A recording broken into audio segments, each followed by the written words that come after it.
why is it the case, given this many thousand person, very successful trial study, why is it the case that diets fail then? And what's the percentage success of a typical diet? Great. Well, it's interesting. Something like 6 out of 7 dieters lose weight. So losing weight isn't hard. Keeping it off is hard. So long-term dietary adherence is what we like to measure. And the main reason that people regain the weight, as I mentioned, is hunger. They just stop adhering to the diet. They go back to their old habits. They start over-consuming, and generally that food is the ultra-processed, hyper-palatable foods.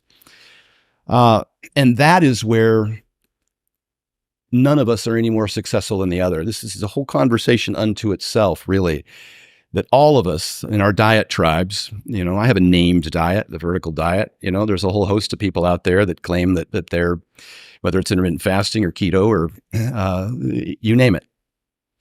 None of us are any more successful than the other long term. There's been tons of studies on thousands of people for a year, 2 years. None of us can claim to have the answer to this problem.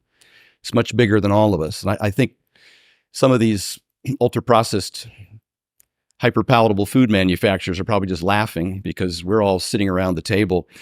There was an old Warner Brothers, was it Warner Brothers? It was a cartoon when I was a kid. The ants were fighting over a cake, and there was a cherry on top. And you had the red ants and the black ants were up there, and they were drawing around the cherry to see who was going to keep the cherry, and they'd erase it, and the other guy would erase it. And they got this great big fight, and then the picnickers came back, picked up their cake, and walked away while these guys were all fighting. I feel like those ants in this war on obesity.